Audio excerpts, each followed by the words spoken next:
I was not supposed to be in the throne room that morning. I was supposed to be in the nursery, where I had been every morning for the last 7 months, reading to a small boy who had not spoken a word aloud to anyone in over a year.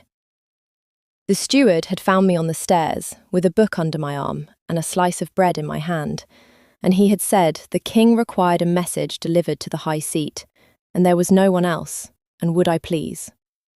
He said please, to a maid. That should have been my first sign that something in the castle was wrong that day. The book I carried was the boy's favourite, Wolves of the Long Winter. I had read him the same chapter 11 nights in a row, because he liked the part where the white wolf finds her way home. I did not know yet that by the time the bells rang noon, every wolf in the great hall would know my name, and the Alpha King would have to choose what to do with the silence his son had just broken. I was 22 years old, and a healer's apprentice 3 seasons into Omega service at the Iron Hall. I had been brought from the eastern villages to read to the king's child, because the steward's wife had heard me sing to her own sick daughter, and had decided, in the way of women who run great houses, that I would do. I had not been brought to the high seat. I had not been brought to the throne. I had certainly not been brought to be looked at by the king. But there I was, in the doorway of the great hall, the message folded small in my palm, and there he was. Halvar Iron King, seated where he had been seated every morning for the 11 years since his crowning, listening to 2 advisors argue about grain. He did not look up when I entered. He did not need to. I had felt him notice me the way you feel the air change before a storm. And behind me, padding silent on small bare feet, because his nurse had turned her back for 40 seconds, which was all the time he had ever needed, was the king's 4-year-old son. I did not know he was there until he reached up and took the hem of my apron in his fist. "Aaron," I said, very quietly, looking down. He did not answer. He never answered with words. He looked up at me with his father's grey eyes, and he tugged once, the way he tugged when he wanted me to follow him somewhere, a window, a book, a thing he had found in the garden. The hall had gone very still. I realised only then that every face at every table had turned towards me, towards us. The advisors had stopped speaking. The captain of the guard had stopped pretending not to listen. The court ladies along the east wall had gone quiet in the particular way court ladies go quiet when they have just received a piece of information that will be on the tongue of every house in the territory by sundown. And at the high seat, Halvar Iron King had finally looked up. He saw his son. He saw his son's hand in my apron. I watched the king's face do something I had never seen it do. A flicker, half a heartbeat long, before the iron came back down. "My lord," I said, and I meant to step forward, and I meant to bow, and I meant to hand him the steward's message and back away. I did not do any of those things. Because the child at my hip, the child who had not spoken a word in the 7 months I had known him, the child whose nurses had wept in the kitchens about his silence, the child whose father had been told he might never speak at all, opened his small mouth and said one word, clear and unhurried, in the kind of voice a small boy uses when he has finally decided to say a thing he has been saving up. "Mama." He said it to the floor. He said it to my apron. He said it, I realised a beat later, about me. No one in the hall breathed. I do not remember setting the book down. I do not remember kneeling. I remember the king standing, not quickly, not slowly, but in the way of a man who has just been struck and has chosen not to flinch. And I remember his eyes finding mine over the head of his son. And I remember that for the length of perhaps 3 seconds, the Alpha King of the Iron Territories was a man who did not know what to do. Then his court remembered itself. There was a shuffle, a murmur. Lady Saskia at the east wall, the late Luna's sister, the boy's aunt, who had been seated very close to the throne, rose from her chair with a smile that was not a smile. The king held up one hand without looking at her. The hand stopped her where she stood. He did not stop looking at me. "The child is mistaken," I said. It was the first thing I could think of to say, and I said it too quickly, and I said it loud enough that the court could hear, because I understood, even kneeling on the stone floor with a small, warm boy in my arms, that this was the kind of moment that could end my service if it was not corrected at once. The king did not answer. He came down the 3 steps from the high seat. He walked the length of the hall. He stopped in front of me at a distance that, in another room, would have been called too close. And in this one, with this many witnesses, was as close as a king could come without speaking the unspeakable. He looked down at his son. "Aaron," he said. His voice was not a king's voice. It was a father's. "Come here." The boy considered this. The boy who had not spoken in court before, and who had chosen that moment and that word, considered it the way he considered everything, without hurry. Then he reached up for his father, and Halvar Iron King lifted his son off my shoulder and held him close, and closed his eyes for the count of 1 long breath. When he opened them again, he was looking at me again. "Bring her the message," he said to the steward, who had not been the one carrying the message. "And then bring her to my library." He turned and walked out of the great hall with his son in his arms, and he did not speak to anyone else on the way. The library was on the 3rd floor of the South Tower, and I had been in it exactly twice, both times to fetch the book the boy wanted that night. The first time, the king had not been there. The second time, he had been there, and he had not looked up from the map he was reading, and I had taken the book and gone. That night, when the steward led me through the door, the king was alone, and there was no map. There was only a chair pulled close to the hearth, and the king in it, and his son asleep across his lap, small and slack the way only sleeping children are, with one hand fisted in the wool of his father's collar. The boy had not let go of his father since the great hall. I stopped just inside the door. The steward closed it behind me and left. "Sit," the king said. He nodded at the chair opposite his, 3 full paces away. The hearth fire between us threw light up the side of his face, the side I had only ever seen at council, the iron side, and left the other side in shadow. From where I sat, I could only see the half of him that ruled. "I do not know why he said it," I said. I had spent the long afternoon hours in the kitchens, helping the cook shell peas with hands that did not know they were shaking, rehearsing what I would say to him. None of it had survived the walk up the stairs. "He said it because he meant it," the king said. "My lord, he is 4. "He is 4, the king agreed. He did not look at me, he looked at his son. "And he has not said a word in 15 months. Not to me, not to his nurse, not to his aunt, not to the priest who came to bless him at the equinox. He said his first word in over a year today, in front of 50 witnesses, about you. I would like to understand why." I did not know how to answer that. I had not asked for it. I had not even quite known it was happening.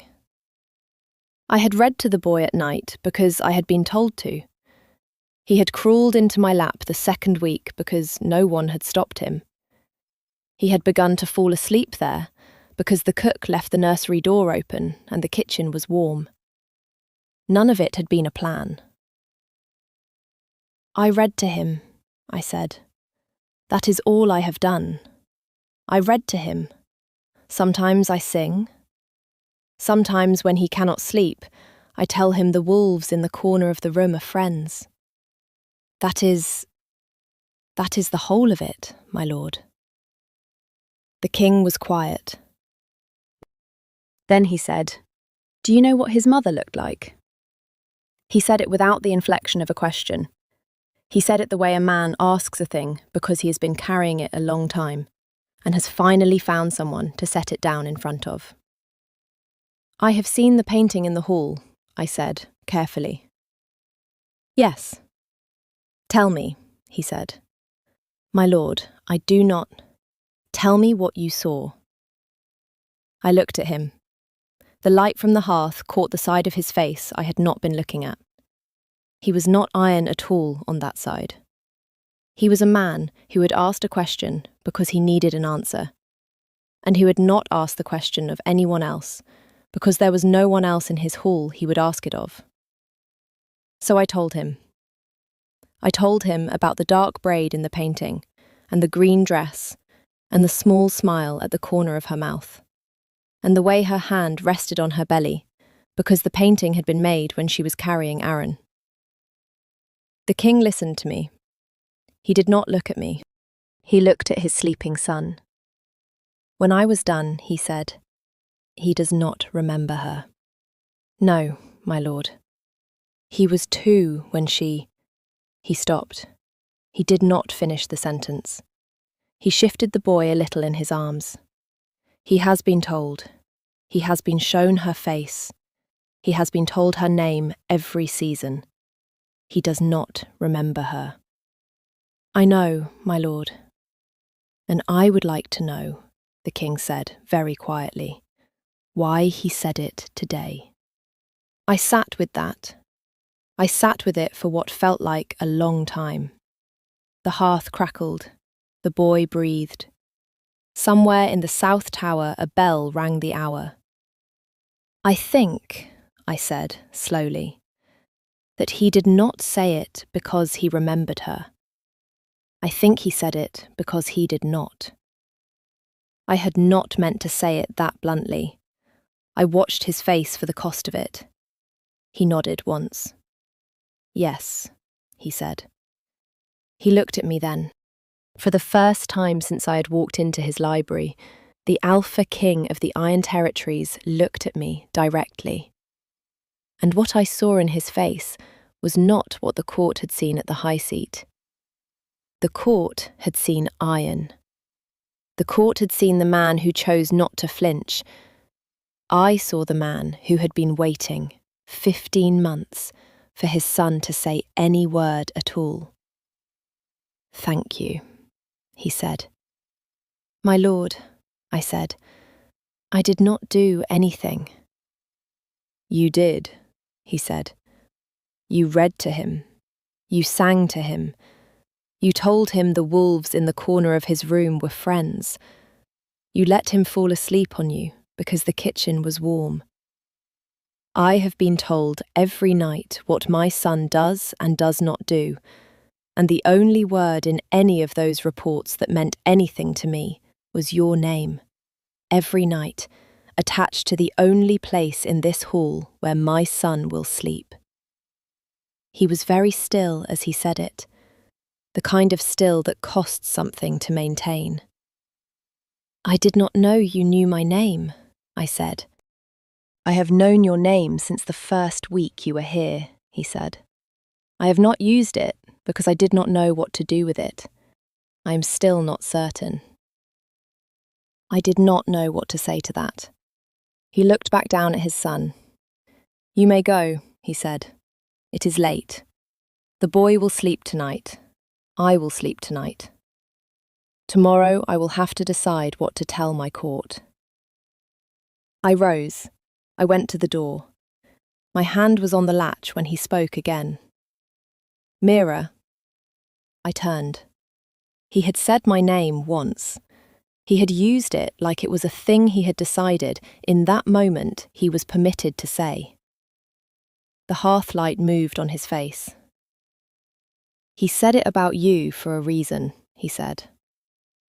I would like to understand the reason. That is all. Good night. I left. I do not remember the walk to my quarters. I remember the dark of the corridor and the cold of the stone and the small white moon outside the South Tower window. I remember that the steward's wife was waiting for me at the door of the Omega quarters, and she did not ask me anything. She only put a cup of warm milk into my hand, and she said, "He is a good man under all of that, Mira. He has not been one for a long time. Be careful with what you have started." I did not know what I had started. I would. If you have stayed with me this far, stay with me a little longer. I have not yet told you the worst of it. There is a woman in this story you have not properly met, and she has been watching me from the high table since the morning her sister's son said my name, and she has been planning. If you would like to hear how she moved against me, and what I did when she did, the small button below the candle will keep us together for the rest of it. The next morning, Lady Saskia found me on the back stairs. She was the late Luna's sister, and she had been the boy's nominal guardian since his mother's death, and she had been seated very close to the high seat the day before for a reason. She wore a dark green dress, the exact shade of the dress in the painting. I did not think this was an accident. "You read to the king's son," she said. "Yes, my lady." "You also let the king's son speak about you in front of his entire court yesterday." "My lady, I did not let him. He is 4. You will stop reading to him." She said it the way one orders a kitchen to stop using too much salt. Brisk. Done. Already moving on. I did not move. "My lady," I said, "the king has not given that order." She turned back to me on the step above mine. She was taller than I was by half a head and well aware of it. She had her sister's bones and none of her sister's softness. "The king," she said, "has been carrying his grief for 15 months. He is not in his right mind. He will be told to make a sensible choice about his son's care. He will make it. And you, a healer's apprentice from a village I cannot find on a map, will be returned to whatever village that was, with my thanks and a coin for your trouble.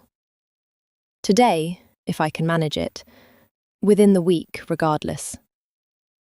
She did not wait for me to answer. She did not need to. She went down the stairs, and the green dress moved like the painting, and I stood there with my hand on the stone wall and felt the cold of the castle in my bones. I did not stop reading to the boy. That night I read him the chapter about the white wolf again. He did not climb into my lap. He climbed into the chair where his mother's blue blanket had been folded for 15 months, the chair that the nurses had been told never to move, and never to fold the blanket on a different way by order of the king. And he pulled the blanket over his shoulders and looked at me, and I read. When I closed the book, he said, "Mira." It was the second word I had ever heard him say. I sat very still. "Yes," I said. "I am here." He nodded once, the same way his father had nodded the night before. Then he closed his eyes. I did not know that the king was at the door. I did not know how long he had been there. He did not come in. He did not speak. When I came out of the nursery much later with the candle in my hand, the corridor was empty, and a folded square of paper sat on the floor where the king had been standing. It said, in a hand I had never seen but immediately recognised, "Thank you for tonight. Do not stop. H." I kept that piece of paper. I have it still. Lady Saskia moved against me 3 days later, while the king was out riding the eastern borders with 2 of his beaters. She did it through the steward, who did it through paperwork, which is the way these things are done in great houses. A transfer order. A request from a small healer's house in the southern villages. They had heard, the order said, of a promising apprentice at the Iron Hall, and could she be released to them, with the king's leave, by the next moon? The king was not there to give his leave. Lady Saskia signed in his stead, as the boy's aunt, a thing she had the authority to do for some matters, and absolutely not for this. The steward's wife found out about it, because the steward's wife found out about everything. She came to my quarters in the early hours, with the order in her hand and her face white. "Mira," she said, "she has signed it. You are to leave tomorrow with the southern caravan. The king does not know." "Send a rider," I said. "He is 2 days out. He cannot be back in time. The caravan leaves at dawn." I sat on my narrow bed and held the order in my hand and read it 3 times. And on the 3rd time, I understood that Lady Saskia had been very careful. Too careful to be operating from grief or panic.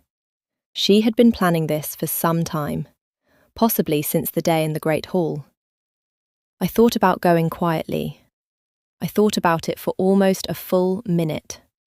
Then I thought about the boy in the chair, with the blue blanket pulled over his shoulders, saying my name for the 2nd time. "I will not go," I said. The steward's wife looked at me. "You cannot refuse a signed order, child." "I will not go," I said again. And I stood up, and I put on my cloak, and I went to find the boy. I do not know what made me think of it. I think it was something the king had said in the library, that he had been told every night what his son did and did not do, and that my name had been in every report. He had been told. Someone had been telling him.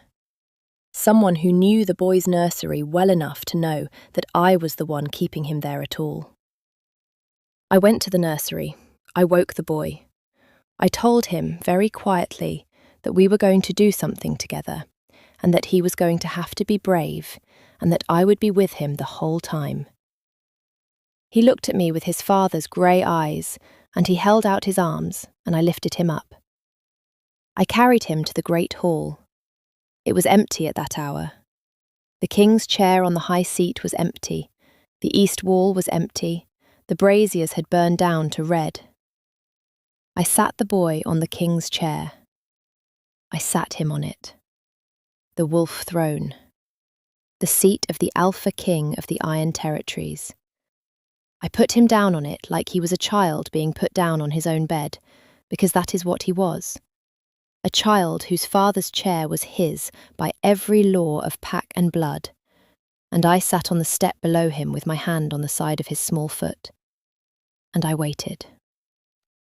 I waited because I knew what kind of woman Lady Saskia was, and I knew she would not sleep until I was on the southern caravan, and I knew she would check.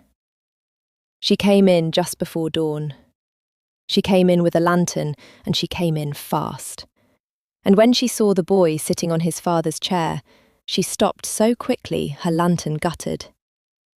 "What," she said, "do you think you are doing?" "I am sitting with the king's son," I said, "until the king returns." "You will be on the caravan in 1 hour." "I will not," I said. "I am sitting with the king's son, in the king's seat, in the king's hall, until the king returns. If you would like me to leave, you may carry me out. The boy will be a witness." She came up the hall. She came up fast. She was close enough for me to see the muscle move in her jaw when the great doors at the back of the hall opened and the captain of the guard came through them, and behind the captain, dust still on his cloak, 2 days of riding still on his face, came Halvar Iron King. He had ridden through the night. I learned later that the steward's wife had not, in fact, only come to my quarters. She had sent a rider after all. The rider had reached him at the 2nd outpost in the dark, and the king had turned his horse around and ridden without stopping. He stopped at the foot of the high seat. He looked at his son on his throne. He looked at me on the step. He looked at Lady Saskia, halfway up the hall, with the transfer order somewhere on her person, and her face having done the thing she had been trying so hard not to let it do. "My lord," she said, "there has been—" "Captain," said the king, "take the lady to her rooms. She is not to leave them until I send for her. The transfer order in her belt is to be brought to me, unread by anyone else, within the hour." The captain did not even nod. He simply moved. Lady Saskia was gone from the hall in less than a minute. The king came up the 3 steps to the high seat. He looked down at his son. The boy reached up. The king lifted him. Then the king turned, with his son in his arms, and he looked down at me. "Stand up," he said. I stood. "You sat my son on the wolf throne." "Yes, my lord." "You sat yourself below him with your back to his knees." "Yes, my lord." "You did this knowing that the woman you were defying could have had you whipped for it." "Yes, my lord." "Why?" he said. I thought about that. I thought about it for the count of 3 breaths. The half-light caught the side of his face I had only ever seen at council, and it caught the side I had seen in the library, and for the first time the 2 halves of him were the same face. "Because," I said, "you told me not to stop, and I did not want to stop." The Alpha King of the Iron Territories looked at me with his son in his arms. He did not flinch. He did not look away. He held his son a little closer. "Thank you," he said. Then, in front of the captain returning down the hall, and in front of 2 early stewards coming in with bread, and in front of the kitchen woman who would tell every soul in the keep within the hour, the King of the Iron Territories came down from the high seat with his son in his arms. And he stopped 1 step away from me, and he said, "Aaron has not had a mother in 15 months. I have not had a Luna in 15 months.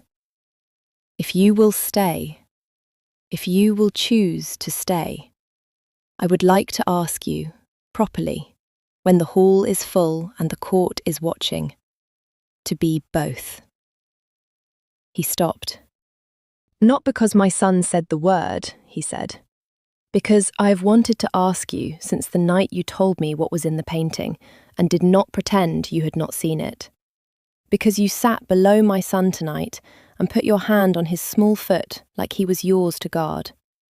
Because I have been carrying his mother for 15 months, and you walked into the hall and did not ask me to put her down. You only sat with him on the chair where I keep her blanket, and you read." I did not say anything. I did not say anything because if I had spoken, I would have said the wrong thing, and what he had said deserved better than the wrong thing. So I did the only thing I could think of. I reached up, slowly so he could stop me, and I took the hem of his cloak between my fingers, the way his son had taken the hem of my apron the morning everything had begun. I held it there for 1 long breath. Then I let it go. He understood. The kiss, when it came, much later, in a room that was not the great hall, after the court had been called and the proper words said, and the captain had returned with the forged transfer order folded small in his palm. The kiss was a quiet thing. It was the answer to a question I had not known I had been carrying. It was the moment something I had not let myself name became something I could no longer unname. I will not tell you the shape of it. It belongs to me. I will tell you what came after. Lady Saskia was exiled to her own holding within the week, stripped of her standing, her seat at the high table given to a steward's daughter she had once called common at a winter feast. The forged transfer order was read aloud in the hall by the king himself. Her name was not spoken in his presence for the rest of her life. The boy began to speak in full sentences by the end of the winter. The first one was, Mira, where is my father? The second was, Mama, the snow is here. The third I will not tell you, because it was mine. The blue blanket stayed on the chair in the nursery. I did not move it. I did not need to. The boy slept under it some nights, and under his father's cloak on others. And on a few nights, when the storms were loud, he slept between us. And the king did not pretend, those nights, that he was sleeping at all.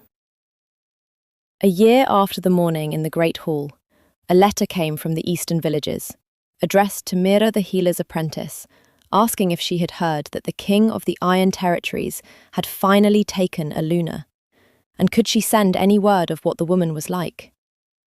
I read it twice. I laughed once. I folded it and put it on the king's writing table where he would find it. He found it. He read it. He looked up at me across the room, with his son asleep on the floor between us, the chapter about the white wolf finding her way home open on the carpet where the boy had set it down. What would you like me to tell her? He said. I thought about it.